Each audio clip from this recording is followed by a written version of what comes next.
Assalamualaikum warahmatullahi wabarakatuh. Kami dari kelompok D ingin mempresentasikan mata kuliah Biosistematika Hewan tentang kelompok Acelomata. Sebelum kami mempresentasikan materi kami, izinkan kami perkenalkan terlebih dahulu. Saya Bella Iwana Putri. Saya Makira. Saya Nesya Zahwa. Saya Ruaida. Saya Syarifah. Saya Aryan Rushifa. Maka dari itu, kami akan langsung mempresentasikan materi dari kami. Yang pertama itu ada deskripsi dari Acelomata.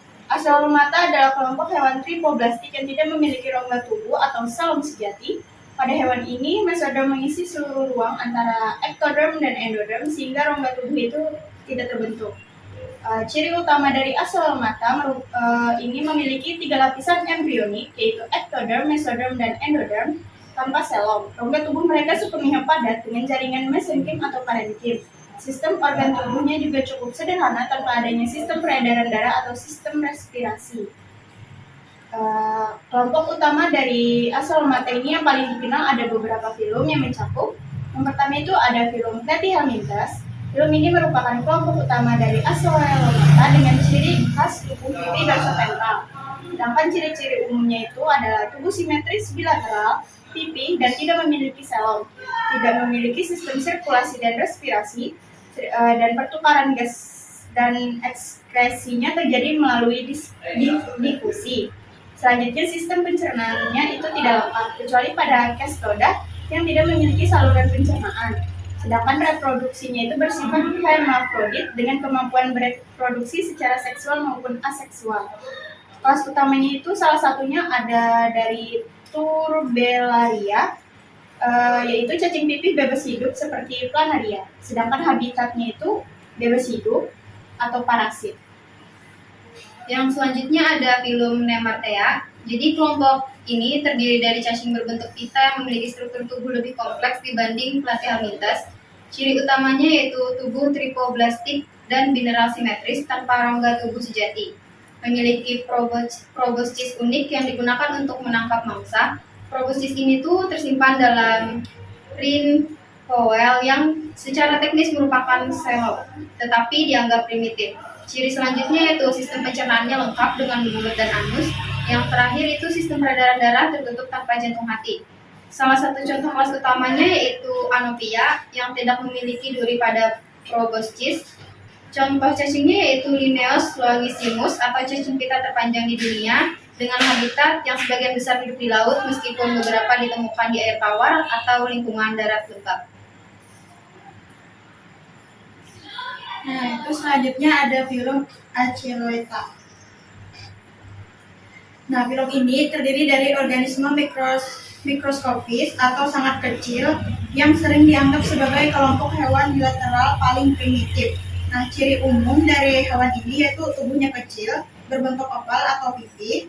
Itu sistem pencernaan sangat sederhana tanpa usus sejati. Makanannya dicerna secara intraseluler.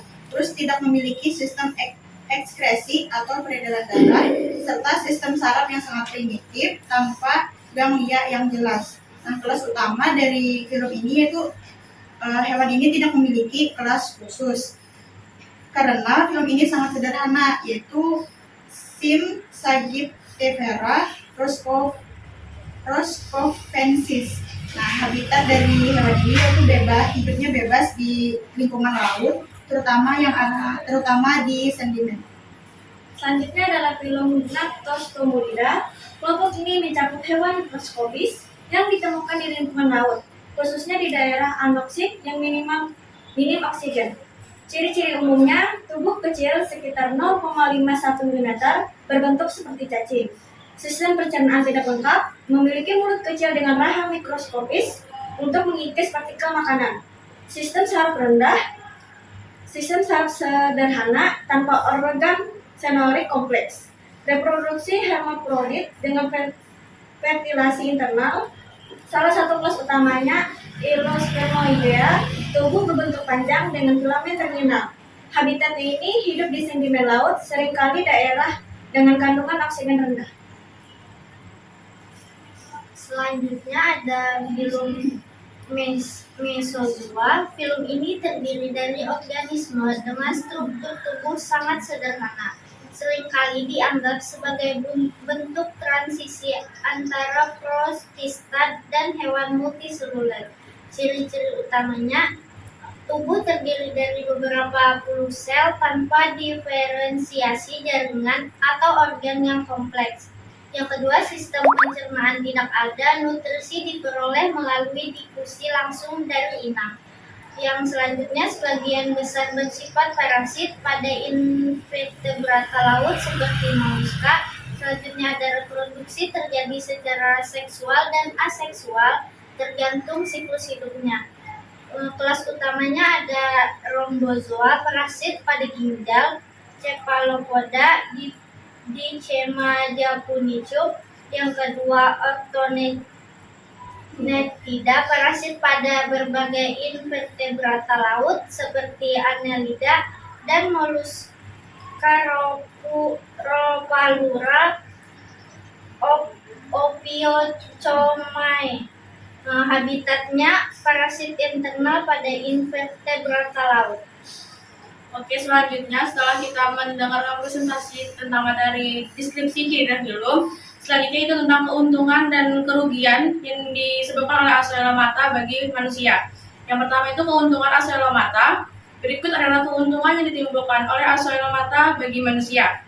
Yang pertama, menjadi indikator kesehatan lingkungan. Asoelomata khususnya spesies seperti planaria dikenal sangat sensitif terhadap perubahan kualitas lingkungan.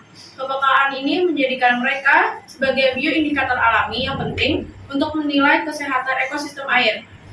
Kehadiran planaria di sungai, kolam, ataupun badan air lainnya menunjukkan bahwa air tersebut masih bersih dan mendukung kehidupan. Yang kedua yaitu penggunaan dalam pendidikan biologi. Asoelomata sering digunakan sebagai bahan ajar di sekolah dan universitas. Anatomi mereka yang sederhana tetapi lengkap dengan sistem pencernaan saraf dan otot, memberikan ilustrasi yang jelas tentang fungsi dasar makhluk hidup. Contohnya, planaria sering digunakan untuk menunjukkan proses regenerasi atau sistem saraf yang primitif. Yang ketiga yaitu pemahaman tentang parasit dan penyakit. Beberapa Asoelomata adalah parasit pada manusia dan hewan, seperti cacing pita atau Taunia dan cacing hati Fasciola. Studi tentang siklus hidup mereka telah memberikan wawasan penting dalam pengembangan obat anti parasit dan strategi pencegahan penyakit. Contoh, memahami cara Fasciola berkembang di tubuh manusia dan hewan ternak memungkinkan penanganan yang lebih efektif dalam industri pertanian. Baik, ada keuntungan selanjutnya yaitu penelitian biologi dan regenerasi. Jadi, planaria ini sering digunakan dalam penelitian ilmiah karena kemampuan regenerasinya yang luar biasa. Studi ini memberikan wawasan tentang regenerasi jaringan yang berpotensi digunakan dalam pengobatan manusia termasuk terapi regeneratif. Keuntungan yang selanjutnya yaitu pemanfaatan enzim.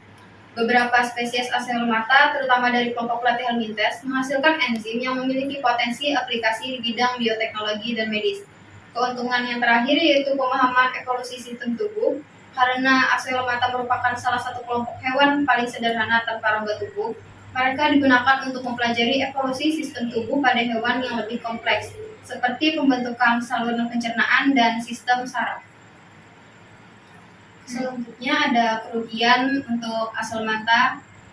Nah, selanjutnya itu kerugian dari Asoelomata itu yang ditimbulkan pada manusia, yaitu pertama ada infeksi parasit, yang mana beberapa Asoelomata bertindak sebagai parasit pada manusia dan dapat menyebabkan berbagai masalah kesehatan, yaitu terutama jika mereka menginfeksi sistem pencernaan atau organ tubuh lainnya.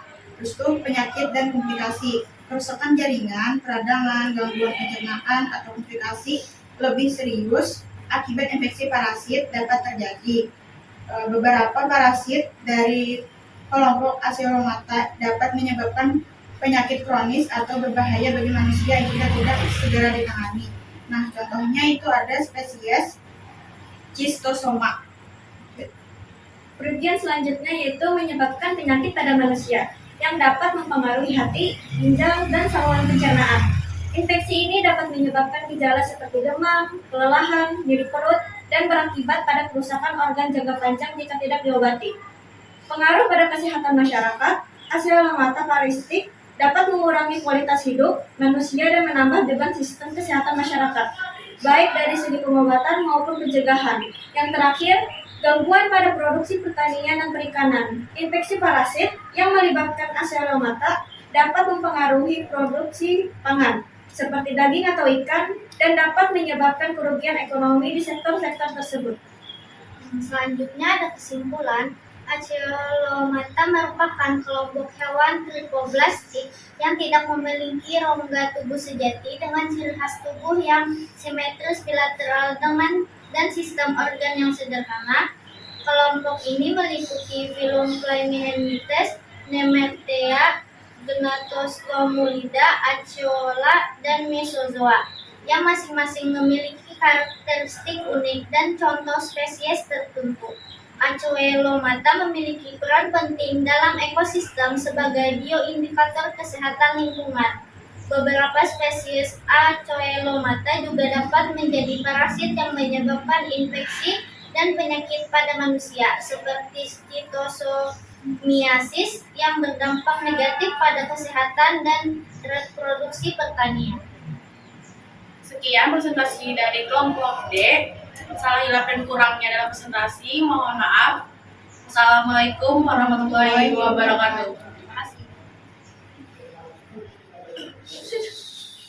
One take-nya terus kan? Bukan.